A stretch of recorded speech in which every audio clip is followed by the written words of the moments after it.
I think a lot of us miss our turn to be used by God because of disappointment in our life. Setbacks we've experienced. On the other side of disappointment, often we can see that our disappointments led us to our destiny. I'm preaching better than you're talking back to me. I'll give you a minute to catch up. Is that some of the things that we thought we wanted were the things that God had to withhold to make room for the things that we ultimately needed. It is easier to clap about that when you're not living through it. Have you ever noticed how the way we explain something after the event has transpired is often much different than how we experienced it? And we say after we've experienced something that, well, it all turned out for the good, but you weren't so sure about that while it was happening. You weren't so sure about that during the divorce, but now after the divorce, you can say, okay, well, I didn't want the divorce, and I'm not saying the divorce was God's will, but I can see how God's even using that now in my life. But when you're going through it, it feels like death, and you can't even see any life after this. You can't see how the fact that they laid you off from that job was actually preparing you for something, teaching you some things, gonna get you some discipline in some areas, and that later on a door would open up that God would use to move you into new dimensions. But you can't see the destiny in the face of the disappointment.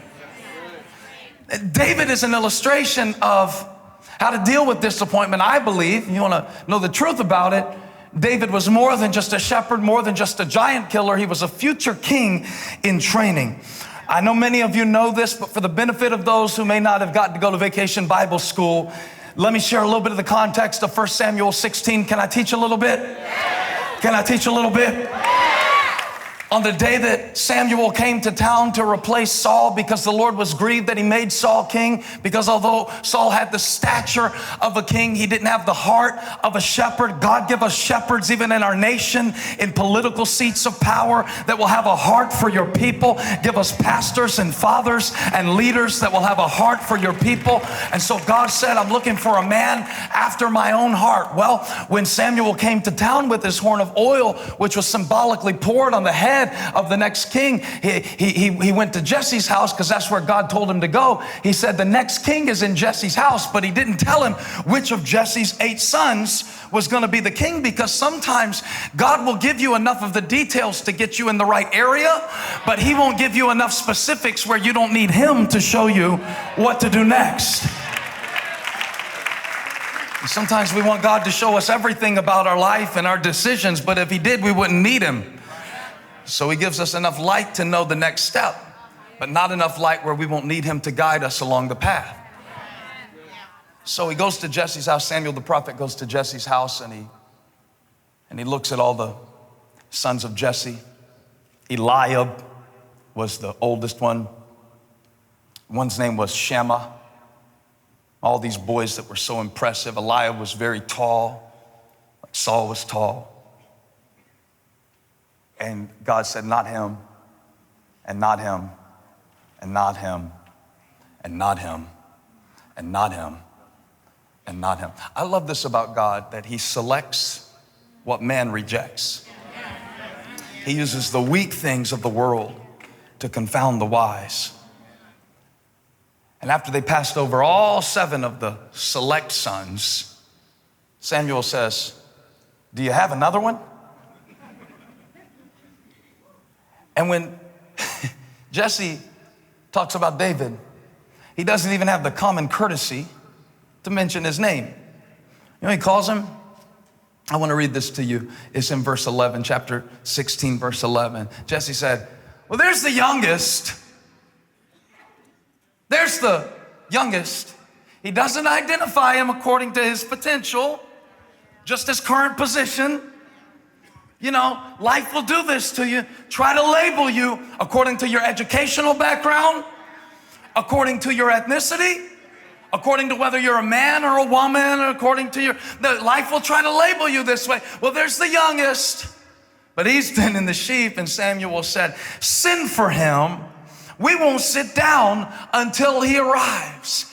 And the one that they didn't even think to bring in the room was the one that God had chosen from the foundation of the world. want to make an announcement. You can't disappoint what God has appointed. You can't disappoint. When God calls your name, when God gets ready to use you, when God gets ready to do a work in your life, when God gets ready to raise you up, when God gets ready to send you forth, when God gets ready to stir up your gift, when God gets ready to release your purpose.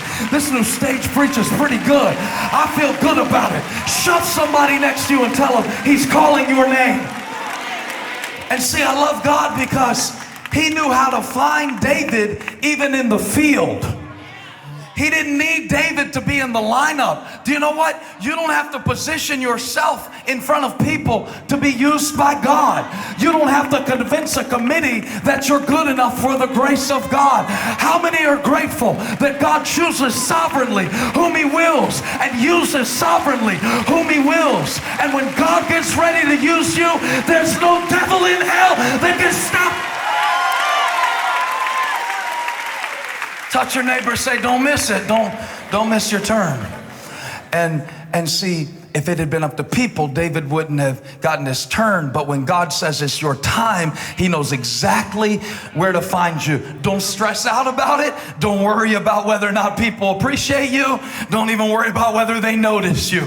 Don't even worry about whether they call you by your correct name. It doesn't matter. You cannot disappoint what God has appointed. But if David hadn't been in the field keeping sheep, he wouldn't have been prepared to lead people. What he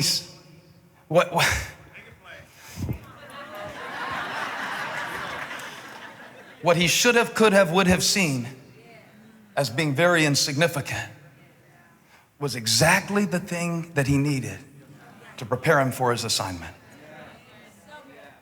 It's a funny thing though, because you would expect, and after this moment where David is anointed, appointed, and called to be a king, that the next scene we would see would be that of David and his driver making a trip, perhaps to Neiman Marcus. Come on, if God told you you would be the next king, wouldn't you want to go try on some robes and some crowns, size 42, short?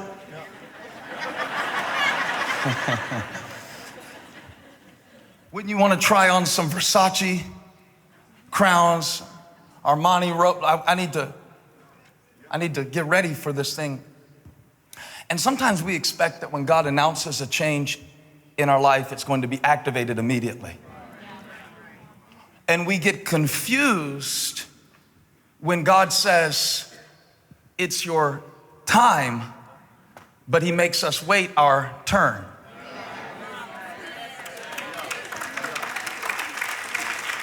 And sometimes God is doing things. It was on that day that David was announced to be a king, but it would be many years later that he would wear the crown. When you give your life to Christ, in a moment you're saved, in a moment you're forgiven, in a moment you're cleansed, in a moment you're redeemed. All of those things are true of you immediately. But all of the changes that those new realities are meant to produce in your life happen not immediately, but gradually. And you know what I see people do? I see people become very discouraged in the process of awaiting the change that God initiated, because we're a little bit confused. I remember Elijah was so confused when we gave the money to build Elevation Ballantyne. We bought the land back in 2012. And Elijah was 6 years old at the time, and he gave an offering. Our whole family was supposed to give, and so I let Elijah give $70 of my money that we pretended was his. It's like all the money that he thinks he has. And after he gave the money, he said, "So Daddy, we're having church at Elevation Ballantyne next Sunday?" Because in his mind, I gave the money. And so now it's 4 years later now, and here we are finally. We bought the land in one season. We built the building in the next. And sometimes you walk away from your initial investment because you don't see the immediate development. I'm trying to say sometimes you give up on your calling too easily and you miss your turn. David didn't go on try-on crowns and practice his king wave and practice signing kingly autographs. David went back to the sheep field to do what he was doing before until one day, everybody say one day. One day he was given an assignment by his father. His father turns to him one day, and I don't know if a lot of people know this part of the story because everybody knows about the slingshot and everybody knows about Goliath and everybody knows about how Goliath fell. And I'll tell you what, if you ever want to be a preacher, you should preach about Goliath. People love to hear sermons about Goliath because everybody has something in their life that's bigger than them. Everybody has something in their life that's been intimidating them. Everybody has a fear, an anxiety, an addiction. I could go around the room. I think I could probably point at people and look at them long enough and guess what your Goliath is. Some of y'all spend too much. Some of y'all eat too much. Some of y'all talk too much. Some of y'all judge too much. Can I keep going? I won't do it, but I could.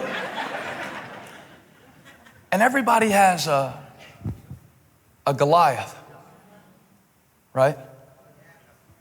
And you preach about Goliath and it makes for good preaching, man. And Goliath is going to fall down and you could kill the giant. I believe that, man. But can I tell you something that is fascinating to me that the Lord spoke to me? The Lord spoke to me, I was studying this text, and the Lord said to me, most of the people you're talking to never even get to Goliath.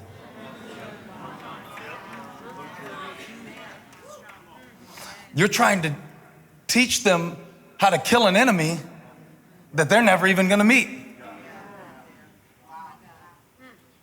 So when he said that to me, you know, not out loud, just kind of this impression I got, I was like, what do you mean? And I went back to the text and I remembered this. I saw this back in college. In fact, I used to share about it in college because I thought it was important to talk about faithfulness in the small things. And it was one day. Everybody say one day. One day. Say it louder. Say one day. One day. Touch your neighbor. Say, this could be your day for a turnaround. Now, Jesse, this is 1 Samuel 17:17. It says that this giant from Gath named Goliath was confronting and defying the people of God for 40 days. And every day he would taunt them. But Jesse said to his son, David,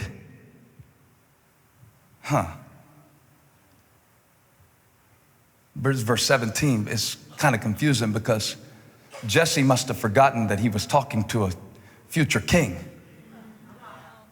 Because what he asked him to do was so menial. He said, take this ephah of roasted grain and these 10 loaves of bread for your brothers and hurry to their camp. And David could have said, who do you think you're talking to? Didn't you hear what Samuel said about me? I am a man of potential and purpose. I don't have time to run your little errands. I'm not trying to take bread and cheese to the same brothers who didn't even bring me into the room when Samuel came to choose a king. But this is the test, see, to see if David will do the basic things. Sometimes we want God to use us to do a big thing, and we won't even do the basics. Talk to me, somebody. How in the world can God use us to do something big, and we won't even do something basic?